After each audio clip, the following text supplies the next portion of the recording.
Bonjour et bienvenue, je m'appelle Éric Bergevin, j'espère que vous allez bien aujourd'hui parce qu'on va faire une retouche photo. On va apprendre comment retoucher ces photos pour créer des zombies à l'aide de Snapseed. L'application Snapseed a été rachetée par Google dernièrement et est très très bien distribuée, elle est gratuite. Vous pouvez l'obtenir sur iOS ou sur Android. Donc une fois que vous avez téléchargé l'application, entrons pour voir tout ce qu'on peut y faire.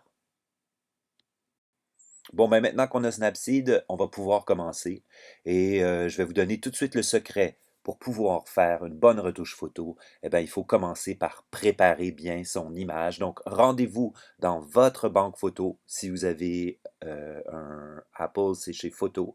Si vous avez autre chose, allez chercher votre galerie photo parce qu'on va aller travailler sur notre image avant d'aller la retoucher. Donc, pour faire une bonne retouche photo, il faut avoir les bonnes photos. Alors, ce que vous faites, c'est que vous faites une recherche d'images. Dans le cas qui nous intéresse aujourd'hui, comme on veut une retouche de zombie, il va falloir se trouver un zombie. Donc, rendez-vous dans un, euh, mettons, Pinterest. On va chez Pinterest et on va aller se faire une petite recherche de zombies. Donc, vous savez comment faire des recherches. Vous écrivez exactement ce que vous cherchez.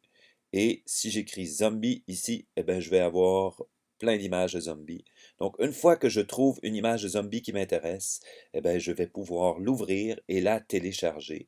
Donc, recherchez une image que vous voudriez bien fondre avec vous. Alors, moi, j'ai trouvé cette image-là et je vais l'enregistrer. Alors, comment j'enregistre mon image? Je fais une capture d'écran. En faisant ma capture d'écran, ça va me permettre de l'envoyer directement dans ma pellicule et ensuite, on va pouvoir aller la préparer. Donc, j'ai fait ma capture d'écran, je vais aller chercher une image et maintenant, je vais aller dans Photo pour aller retravailler cette image-là. On ouvre Photo et on va aller voir l'image qu'on vient d'aller chercher. Une fois que je suis dans Photo, ce que je dois faire, c'est que je dois la recadrer. Donc, pour recadrer l'image, vous faites Modifier. Donc, une fois que vous êtes sur Modifier, vous avez en bas complètement, vous avez l'endroit où vous pouvez recadrer vos images et vous allez chercher uniquement ce qui vous intéresse dans l'image. Donc, on va aller chercher essentiellement le visage. On va essayer de se garder un peu d'espace autour, mais uniquement notre sujet, on vient le placer. Voilà. Fait que là, j'ai placé mon sujet. Je dis OK, mon image va être prête pour pouvoir commencer à faire ma modification. Maintenant qu'on s'est trouvé une photo, c'est parfait. Là, je vous donne le deuxième secret. Il faut se faire une photo. On va faire un selfie, mais on ne va pas faire le selfie n'importe comment. On va le faire avec la même position, puis à peu près la même expression, puis le même cadrage que la photo qu'on a trouvée. C'est avec cette image-là qu'on va réussir à créer un effet incroyable. J'ai fait une image de moi, mais celle-là aussi, il faut que je la prépare. Alors, comment je fais ça? Je retourne toujours dans Photo, je vais dans Modifier, et là, je vais aller refaire mon cadrage, puis je vais essayer de retrouver le même cadrage que ma première photo. Donc, ça ressemblait à peu près à ça. Fait que maintenant que j'ai préparé ma deuxième photo, je dis OK. Là, on va être prêt pour commencer notre touche. Une fois que vos deux images sont prêtes, c'est là où le plaisir commence. On s'en va dans Snapseed. On ouvre notre portrait. Donc, allez chercher le portrait que vous avez fait de vous et que vous avez recadré. Une fois que votre portrait est là, c'est très bien. Ensuite, vous allez en bas complètement au milieu, il y a Outils. Allez dans Outils et allez repérer un peu plus bas dans le coin à gauche l'outil Double Exposition.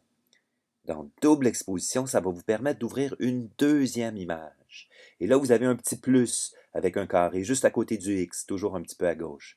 Vous allez ouvrir la deuxième image en pesant sur double exposition. Et là, allez chercher la photo de zombie que vous venez de créer, donc le recadrage. Donc, je vais aller ouvrir ma photo de zombie et je vais aller la placer sur mon image. Maintenant, ce qu'il faut faire, c'est qu'il faut venir bien placer notre sujet exactement où on veut. Donc, il faut amener les yeux, le nez, la bouche au bon endroit. Puis vous pouvez vraiment jouer là et aller essayer de trouver l'endroit où ça devient le plus marquant. Pour vous aider, vous avez une petite bulle qui est en bas. qui est plutôt du côté droit, à côté du crochet. Quand vous allez sur cette petite bulle-là, vous allez pouvoir jouer avec l'opacité.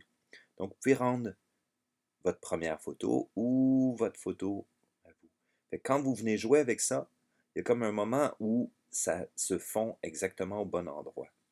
Donc, essayez de vraiment, vraiment vous placer et ensuite aller rejouer avec l'opacité et ajouter, mais juste au moment où c'est encore vous, mais c'est plus tout à fait vous. Lorsque vous êtes satisfait de ce qui se passe, eh bien, c'est simple, vous allez tout simplement peser sur le petit crochet qui est complètement à droite, ce qui va enregistrer l'image. Mais c'est pas fini. Vous pouvez améliorer ça encore. Vous retournez dans Outils. Et maintenant, vous pouvez aller jouer dans différentes choses. Je vais vous montrer quelque chose qui est assez intéressant, les courbes. Alors, au milieu, en haut, vous avez les courbes. Et quand vous êtes dans les courbes, vous allez voir que vous pouvez vraiment aller modifier, mais drastiquement, une image et changer son contraste. Vous mettez votre doigt sur la courbe et vous pouvez bouger la petite bulle bleue. Et là, n'ayez pas peur de vraiment l'amener dans toutes sortes de sens pour un peu voir quels seront les effets. Hein. Et à un moment donné aussi, vous pouvez créer un certain contraste qui va donner à votre image encore plus une impression de surréaliste. Et particulièrement pour ce type de retouche-là, il y a d'autres outils qu'on peut utiliser qui peuvent donner des effets incroyables. Donc, j'attire votre attention sur le filtre théâtral qui est à droite au milieu. Donc, lorsqu'on appuie sur théâtral, vous avez des filtres qui sont déjà définis. Et vous pouvez passer d'un filtre à l'autre, puis vous allez voir que ça rajoute et ça peut vraiment intensifier votre photo au maximum. Fait que aller jouer dans ça aussi. C'est vraiment le type de retouche qui nous donne le droit de faire des choses où on va plus loin que d'habitude. Donc, moi, je vais aller choisir cet effet-là. Je trouve que ça rend vraiment bien. Donc voilà, on voit bien notre effet. Et si vous voulez vraiment voir ce que vous avez fait depuis le début, ben c'est simple. Vous appuyez longuement sur votre image et vous allez voir apparaître l'image de départ. Alors, on est parti de ça et on est arrivé là. Donc l'effet est spectaculaire, c'est pas très compliqué et ça donne vraiment, ça va impressionner tout le monde. À la fin complètement, ce que vous faites, c'est que vous exportez. Donc vous pouvez partager votre image, vous pouvez l'enregistrer, vous pouvez enregistrer une copie, vous pouvez l'exporter. Donc si vous exportez l'image, vous allez créer une nouvelle image avec des modifications permanentes.